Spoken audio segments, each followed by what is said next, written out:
his secretary sent me a bikini selfie with the caption, "He likes red." He laughed it off, saying it was nothing. He's always had a thing for redheads, he smirked. I smiled, invited her to dinner, and served them both a taste of what happens when he underestimates me. It was a Thursday afternoon when the message arrived. From an unknown number. Just an image. The notification pinged while I was preparing dinner. Jason's favorite pasta primavera. My hands were covered in flour from the homemade dough I was rolling out, a skill I'd perfected over our 7 years of marriage. I wiped my hands on my apron and reached for my phone, expecting a delivery confirmation for the anniversary gift I'd ordered. Instead, there she was. Julia, his secretary, posing poolside in a red bikini captioned, "He likes red." I stared at it for exactly 5 seconds. Not out of shock, but because I had expected something like this.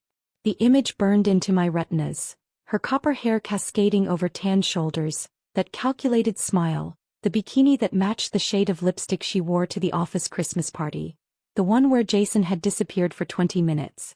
My kitchen suddenly felt too warm. The pasta machine gleamed accusingly under the pendant lights we'd picked together during our kitchen renovation last spring. I set my phone face down on the marble countertop, the screen still illuminated with her image. Jason had become increasingly distant. Late work nights, fewer shared dinners, constant screen time. The signs had been accumulating like dust in forgotten corners. Last month he'd missed our standing Thursday date night for the 3rd time, claiming budget meetings ran late. I'd called his office at 9 p.m. and no one answered. When he finally came home that night, his collar smelled of unfamiliar perfume. Something floral and aggressive. Not the subtle scent I'd worn for years because he once mentioned he liked it. I finished the pasta anyway, mechanically forming perfect ribbons. I heard his key in the door at 6:30, surprisingly punctual. His footsteps hesitated in the hallway, followed by the rustle of his suit jacket being hung in the closet. I slid my phone into my pocket just as he entered. "Something smells amazing," he said, loosening his tie, the blue one I'd given him for his promotion. He kissed my cheek, a perfunctory gesture that barely grazed my skin.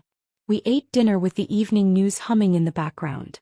I waited until he'd finished his second glass of wine before sliding my phone across the table, the image still displayed. "This came today," I said, my voice steadier than I expected. "From an unknown number." Jason's eyes widened momentarily before he composed himself. He picked up the phone, his expression shifting from surprise to practiced nonchalance. When I showed him the picture, he laughed. "She's just being playful. You know how she is." Then the smirk. "I've always had a thing for redheads." The statement hung between us like a visible thread, one I could follow back through our entire relationship, connecting moments I'd previously dismissed. Julia wasn't the first.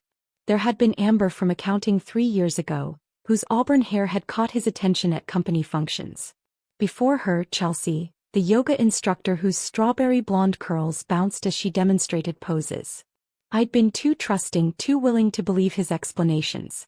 I didn't argue. I just smiled, tucked it away, and began observing more closely. That night I lay awake beside him, listening to his even breathing. The moonlight filtered through our bedroom blinds, casting prison bar shadows across the bedspread. I slid out of bed at 2 a.m. and padded to his home office. His laptop sat on the desk, closed but not locked.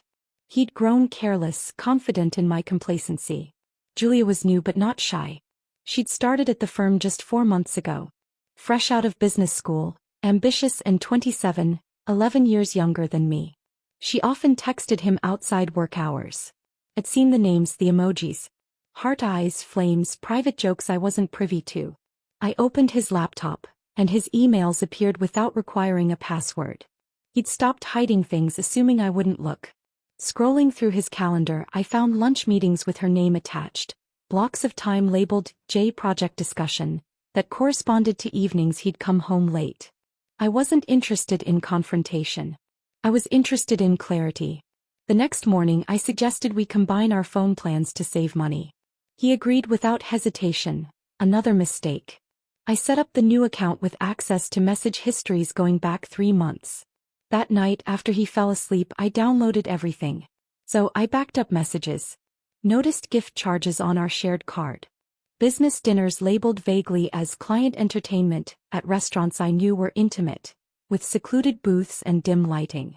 A hotel charge from when he claimed to be at a conference in Phoenix. Receipts for jewelry I'd never received.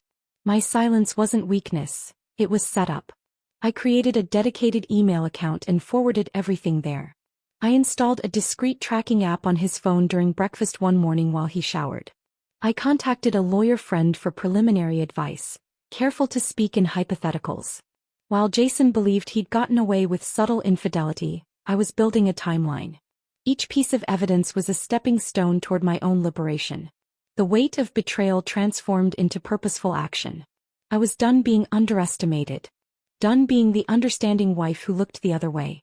Done pretending not to notice the lingering glances between them in our own home when she dropped off urgent documents on Sundays. 2 weeks after receiving the bikini photo, I had enough evidence to destroy both their careers. Misappropriation of company funds. Falsified expense reports. Time theft.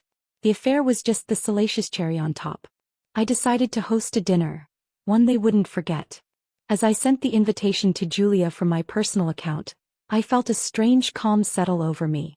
I opened my closet and pushed aside the neutral colors Jason preferred me in. At the back hung a dress I'd purchased years ago but never worn, crimson, bold, unapologetic. I slipped it on, the silk cool against my skin. In the mirror I barely recognized myself. Not because of the dress but because of the woman wearing it.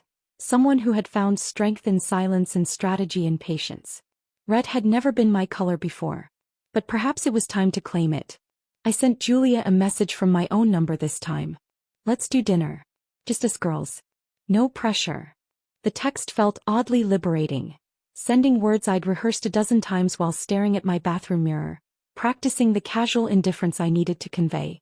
3 dots appeared immediately. She was typing, then stopping, then typing again. I imagined her surprise, perhaps consulting with Jason about how to respond. Finally, after 2 minutes that stretched like taffy, her reply came fast. That sounds fun.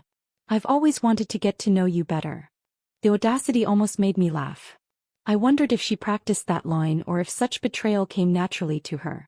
Perhaps she truly believed I was oblivious, the clueless wife too comfortable in domestic routines to notice the signs. Or worse, she thought I knew but accepted my role as the convenient spouse who maintained the home while she provided the excitement. I spent the morning researching restaurants, somewhere neither Jason nor his colleagues would frequent. Somewhere with the right atmosphere for what I had planned. Not too intimate, suggesting friendship. Not too formal, implying confrontation. I reserved a quiet booth at an elegant restaurant downtown called Ophelia's. Private enough for conversation. Public enough for accountability. The maitre d' assured me the booth would be in the back corner. Perfect for catch-ups, he'd said with practiced charm. That afternoon I visited our home printer. The soft mechanical hum as it worked felt like a countdown. I printed a copy of our shared credit card statement. Marked items that didn't align with Jason's claimed activities. A $430 dinner at Lumiere when he told me he was working late with the team on sandwiches. A $290 spa charge on a Saturday he'd supposedly spent golfing. A jewelry store purchase 3 days before Julia's birthday.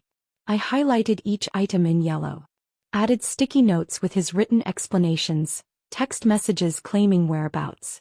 The contrast between evidence and alibi created its own narrative, one even a stranger could follow. I also brought a folder of screenshots. Casual flirtations, inside jokes, hotel confirmations, all with timestamps.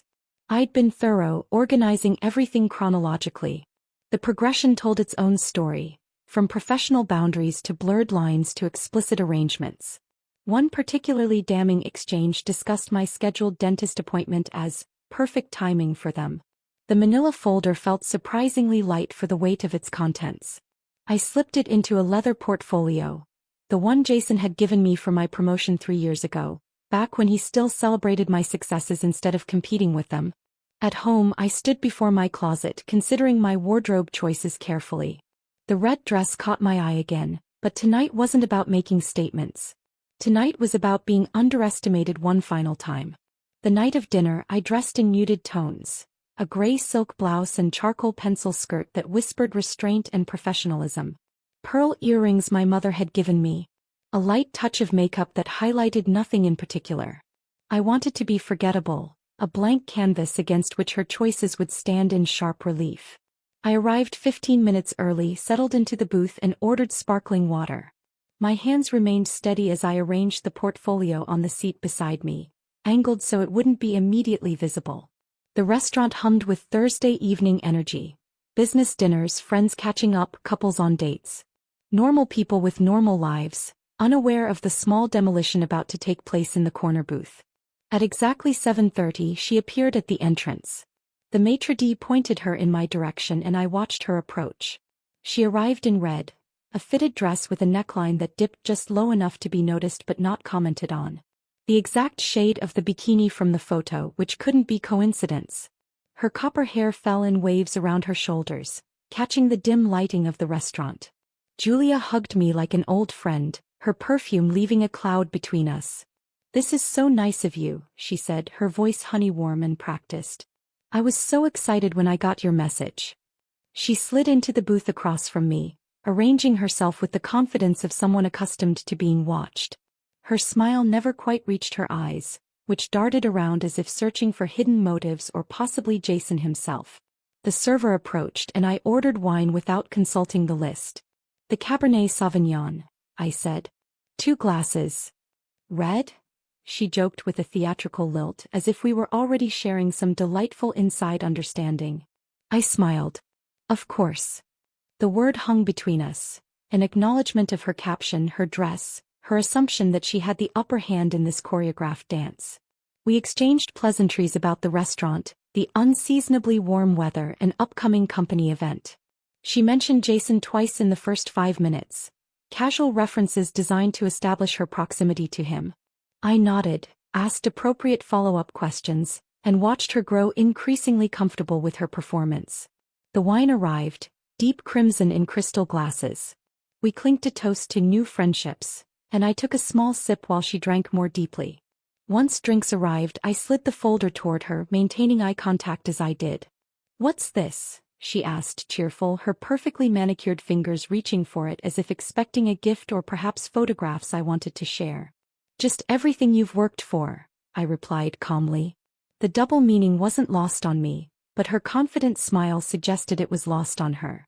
Her smile remained frozen in place as she opened the portfolio, but it faltered as she flipped through pages. Her face drained of color, the contrast making her red lipstick appear garish rather than glamorous. She swallowed hard, her throat working visibly. "This isn't what it looks like," she muttered, her voice suddenly small in the intimate space between us. "Oh, it's exactly what it looks like," I said. "And now it's documented." She closed the folder quickly as if containing a fire. Her eyes darted around the restaurant, perhaps checking if anyone had noticed her reaction. The performance had shattered, leaving raw uncertainty in its place. "I don't understand why you're showing me this," she whispered, her composed facade cracking like thin ice. I took another small sip of wine, letting the moment stretch between us. The power had shifted, I could feel it in the air, see it in the slight tremor of her hands as she pushed the folder back toward me. "I thought it was important that we understand each other," I said finally, "before we discuss next steps." I let her sit with the discomfort, flipping page by page, until she reached the dinner receipt labeled Client Entertainment. Her perfectly shaped eyebrows drew together as recognition dawned. A $347 meal at Nouvelle, a restaurant known for its intimate atmosphere and extensive wine list. A place where Jason had taken me for our 5th anniversary. "You used the company card," I said. "That makes this more than personal. It makes it professional misconduct." The legal implications seemed to hit her harder than the personal ones. Her shoulders tensed beneath the red fabric of her dress. The confidence that had carried her into the restaurant evaporated like morning dew under harsh sunlight. She blinked fast, mascara clumping slightly at the corners. "I didn't know," Jason said. "Jason said a lot," I interrupted, my voice level and controlled. "And now it's your turn to listen." I took a small notebook from my purse, leather-bound, monogrammed, a gift from my father when I graduated law school. I hadn't practiced in years, choosing instead to support Jason's career while I worked in corporate compliance. The irony wasn't lost on me. "I've spoken with legal counsel," I said, opening the notebook to a page with bullet points. "Here are your options. The restaurant's ambient noise provided perfect cover. Just loud enough that anyone passing wouldn't catch our conversation, just quiet enough that she could hear every carefully chosen word. I laid out the options. Submit a resignation, sign a statement acknowledging misconduct and leave quietly. You have until Monday morning, I added, sliding a sealed envelope across the table. This contains the statement. You'll notice it doesn't mention the affair, only the financial improprieties. Her fingers trembled as she took the envelope, nails scraping against the thick paper. The red polish matched her dress, matched the wine still untouched in her glass. If you don't, I forward this to HR and legal. Along with the expense reports. The folder remained open between us, displaying a hotel receipt from the peninsula. A weekend when Jason had claimed to be at a regional management retreat. The date circled in yellow highlighter seemed to pulse on the page. They'll fire both of you, I continued. And given the company's ethics clause, there will be no severance. Her red lipstick was now smeared, her voice barely above a whisper. The perfect image she'd cultivated was dissolving around her, like a painting left in rain. You wouldn't. She started, but the words lacked conviction. Her eyes darted to the evidence before her, then back to my face, searching for any sign of bluff or hesitation. I would. And I will. Unless you choose the easier exit. She took a shaky breath. I could tell Jason. Warn him. I smiled slightly. You could. But then the full dossier goes to the board tomorrow morning instead of just HR. That includes the texts where you both discussed how to hide the expenses. I turned to a specific page in the folder. This one, where you suggested using the Sydney project as cover for the weekend getaway, is particularly problematic given the budget allocations. Her carefully constructed defenses crumbled. The manipulation, the secret smiles, the confident ownership of my husband's attention. All of it replaced by the stark reality of professional consequences. She nodded slowly, a tear tracking through her foundation. I didn't mean to hurt anyone. I sipped my wine, allowing the rich flavor to fill my mouth before swallowing. Intent doesn't erase consequence. The rest of our dinner passed in near silence. She barely touched her entree when it arrived, pushing salmon around her plate while avoiding my eyes. I ate methodically, tasting nothing but the satisfaction of control reclaimed. When the check came, I paid with my personal card. A final legitimate business expense, I remarked. She flinched. Before leaving, she paused. What about Jason? That's between my husband and me, I replied, emphasizing the word husband ever so slightly. I watched her walk away, shoulders hunched, the confident stride gone. The red dress that had been meant as a statement now seemed like a beacon of vulnerability, drawing eyes to her hasty retreat. After she left, I ordered another glass of wine. The server noticed my dining companions barely touched food. Was everything all right with her meal? She lost her appetite, I replied. Life surprises us sometimes. I sat alone in the booth, feeling neither triumph nor despair, only the quiet certainty of necessary action. On my phone, I composed a message to Jason. Hope you're hungry. We'll talk at dinner. The drive home felt longer than usual, streetlights casting intermittent shadows across the dashboard. I caught glimpses of my reflection in the rearview mirror, a woman I was just beginning to recognize again. At home, I changed into comfortable clothes and began preparing a meal. I cooked his favorite, pasta carbonara, the dish I'd made the night we got engaged. Something comforting, familiar. The final courtesy before demolition. I heard his key in the lock at 8:45. Later than usual, but earlier than his recent pattern. Perhaps Julia had already called him, voice trembling with warnings and accusations. Perhaps not. He entered the kitchen cautiously, senses alert like prey detecting a predator's presence. Something smells amazing, he offered, the words hollow echoes of our normal routine. Just finished, I replied, sliding a plate toward him. Would you open wine? The Burlo would pair well. He moved to the wine cabinet, selecting the bottle I'd suggested, a gift from his boss last Christmas. As he poured wine into crystal glasses, wedding gifts from his parents, I reached for my own portfolio. Identical to the one I'd shown Julia, but with additional documents. As he poured wine, I handed him his copy of the folder. The weight of it surprised him. He nearly spilled the deep red liquid onto our counter. He froze, recognition immediate. Where did you get this? From our home, I said. Where you left everything. His face performed a complex dance of emotions. Surprise, fear, calculation, and finally, a practiced contrition I'd seen before. When he'd missed anniversaries, forgotten commitments, prioritized everything above our marriage. Let's sit, I suggested, gesturing toward the dining table I'd set with our everyday dishes. Your food will get cold. Jason tried to recover. His fork hovered above the untouched pasta as he shifted strategies. I'd seen this expression before. When negotiating with clients, when convincing his boss to increase his department's budget. The practiced sincerity that had won him awards and promotions. It didn't mean anything. You know I love you. The words fell between us like stones into still water. 7 years of marriage reduced to the most predictable line in the script of infidelity. I wondered how many women before me had heard those exact words, arranged in that exact order, delivered with that exact earnest gaze. I said nothing, just handed him Julia's signed resignation and written statement. She'd texted me earlier, a photograph of the signed documents. Her handwriting had been shaky but legible, the confession of a woman who understood she'd gambled and lost. He scanned the pages, disbelief washing over his features. This is from today? You've already spoken to her. We had dinner at Ophelia's. She wore red.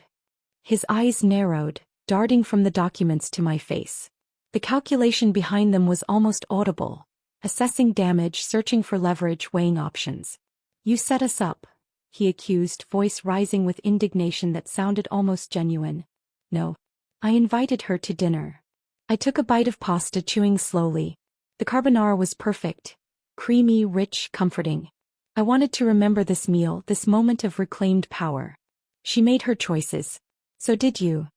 His anger deflated, replaced by something more pragmatic. He'd always been practical even in crisis. It was what made him successful in business, and apparently in conducting an affair under his wife's nose. He realized what had happened. The pieces assembled in his mind, revealing the chess game I'd been playing while he thought we were still at checkers. So what now? The question hung between us. This was the moment I'd rehearsed in my mind for weeks. Not with anger or tears or accusations, but with clarity and precision. You'll sleep in the guest room. And we'll begin separating accounts. The finality in my voice surprised even me. Something tensed in his jaw, a flicker of the man I'd once believed him to be, fighting to preserve what he suddenly realized was valuable only now that it was slipping away. Is this it? He asked. His voice had softened, vulnerability seeping through the cracks of his composure. I considered the question. Was it? 7 years of building a life together. Vacations in coastal towns, Sunday mornings with coffee and crosswords, plans for children we'd never quite gotten around to having. The countless small moments that had threaded together to form our shared existence. This is the shift, I answered. The end is up to you. He didn't touch his food again that night. I heard him in the guest bedroom pacing, making phone calls in hushed tones. Probably to his brother, maybe to a lawyer. I slept deeply for the first time in months. Over the next few weeks, I moved with methodical purpose. I separated our finances, updated my legal documents, and scheduled appointments with a divorce attorney. Not out of spite but out of necessity, creating clear boundaries where trust had collapsed. One Tuesday morning, I requested a meeting with Marissa Levine, the company's chief operations officer. We'd worked together on several projects and she'd always respected my attention to detail. Over the next few weeks, I met with HR myself. The meeting lasted exactly 45 minutes. I presented the evidence clinically without emotional commentary.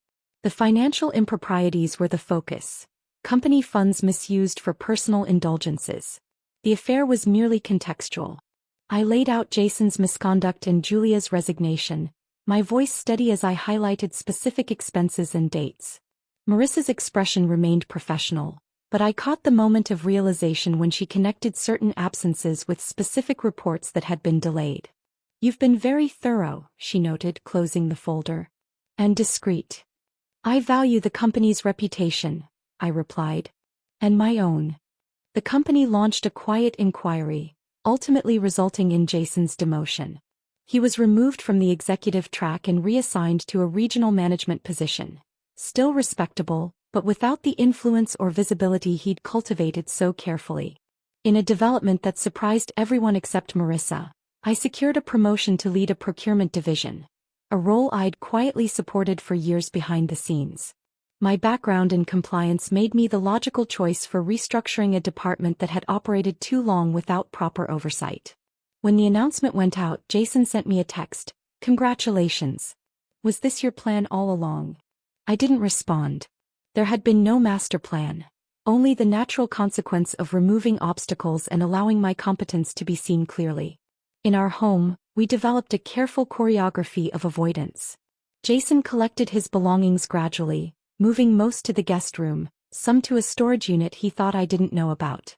We communicated through notes left on the kitchen counter, texts about practical matters, emails copied to our respective attorneys. I didn't yell. I didn't threaten. Those were weapons of the insecure, and I had moved beyond the need for emotional warfare. I just documented, presented, and moved forward. The divorce proceedings progressed with the same methodical care I'd applied to uncovering the affair. Our mediation sessions were models of civility that left our lawyers almost disappointed. Jason stayed on at the company, but his reputation never recovered. The whispers followed him through hallways into meetings across the cafeteria. Not because I had spread rumors, I never discussed what had happened, but because absence of explanation creates its own narrative. Around the office, eyes no longer followed him, they followed me. Not with pity or curiosity, but with a new respect.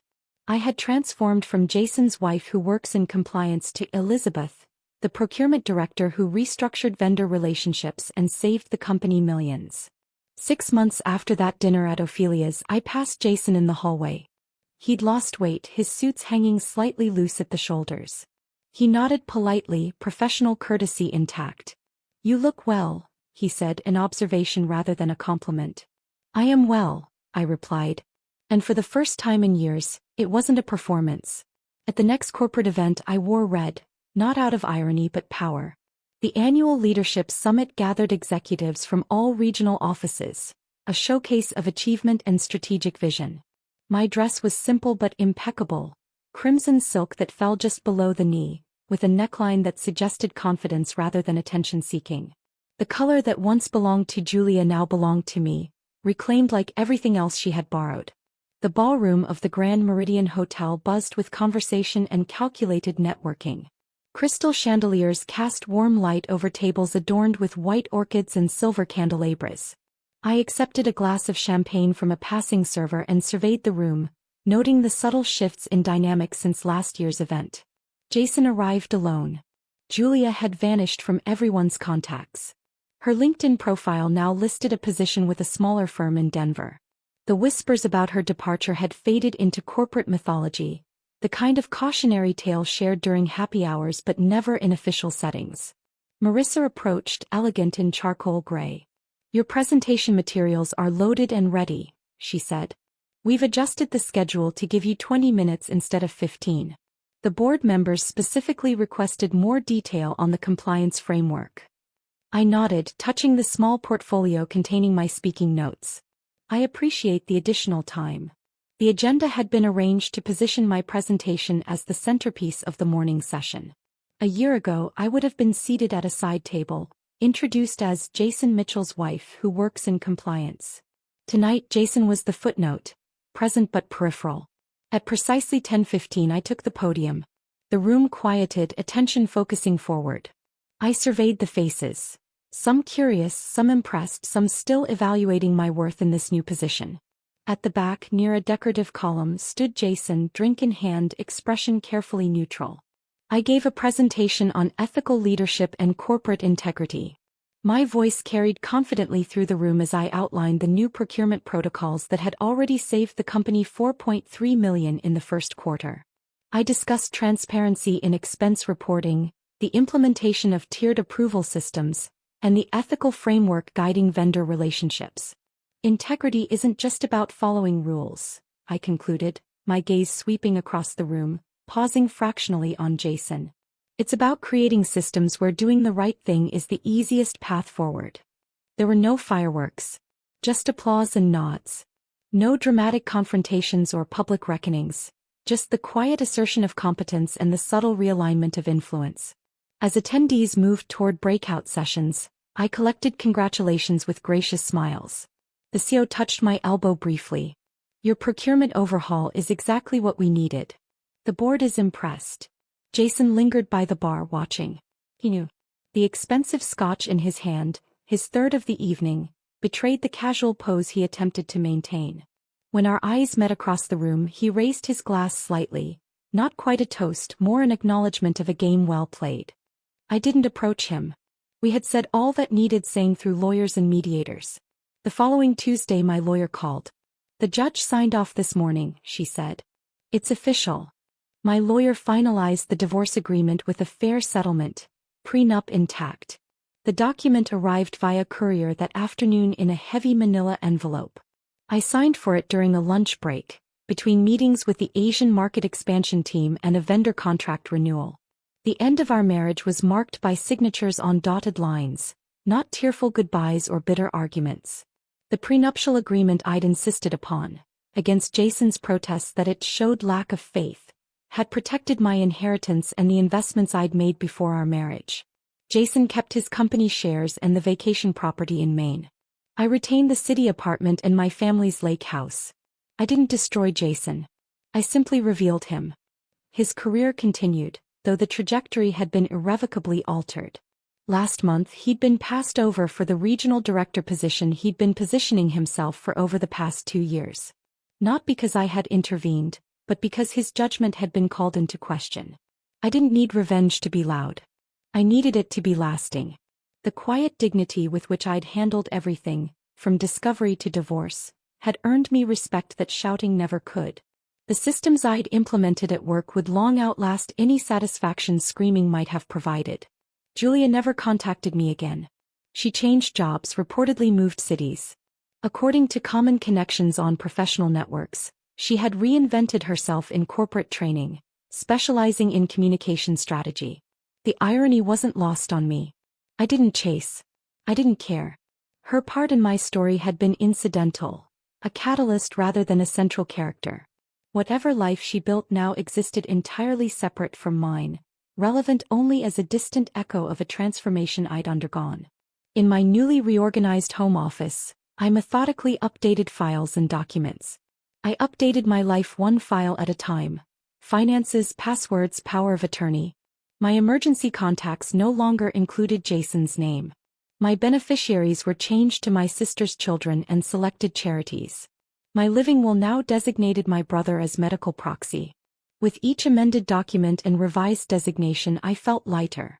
These weren't just administrative tasks. They were declarations of independence, affirmations that my life continued on paths of my own choosing. And with each step I gained more than I lost. What had appeared as catastrophic betrayal had transformed into unexpected liberation.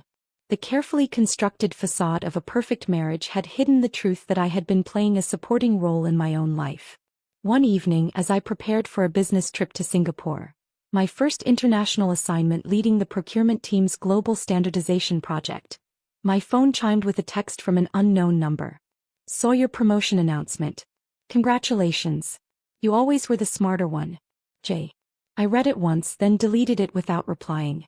The validation I might once have craved from him now seemed irrelevant. A postscript rather than a conclusion. In my suitcase, carefully packed between silk blouses and tailored slacks, lay a new dress. Red, of course. Not because it reminded me of him or her or what had happened, but because it reminded me of myself, the woman who had finally stepped fully into her power. Some would call it poetic justice. I simply called it living. Today red is still my color, but not for seduction, for strength. The Singapore trip marked the beginning of my global role, one that took me through Tokyo, London, Berlin, and eventually to our new headquarters in Chicago. In each city I added to my collection. A scarlet cashmere scarf from a small shop in Kensington, ruby earrings from an artisan in Kyoto, a crimson leather portfolio from a craftsman in Milan. Small tokens that carried the weight of reclamation. 3 years have passed since that dinner at Ophelia's. 3 years of building, refining, and expanding my vision, both professionally and personally. The promotion to Vice President of Global Operations came last quarter, announced with little fanfare but significant impact.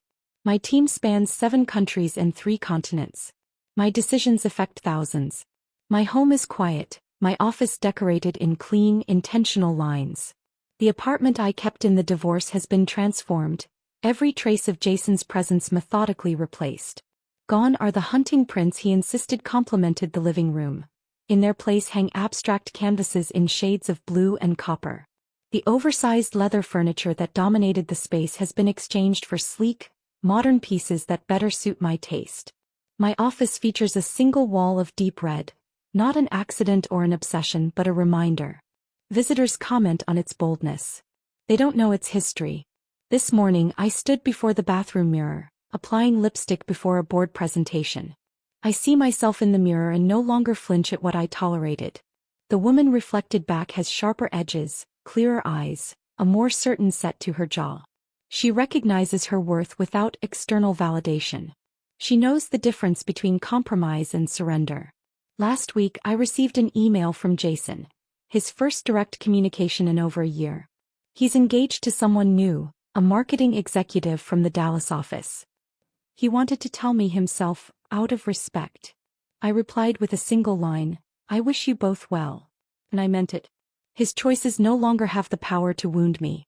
My story isn't about betrayal, it's about redefinition.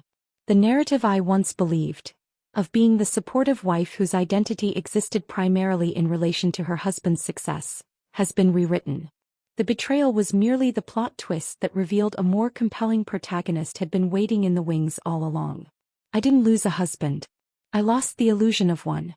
The partner I believed Jason to be had never truly existed, or perhaps had existed briefly before ambition and opportunity eroded his principles.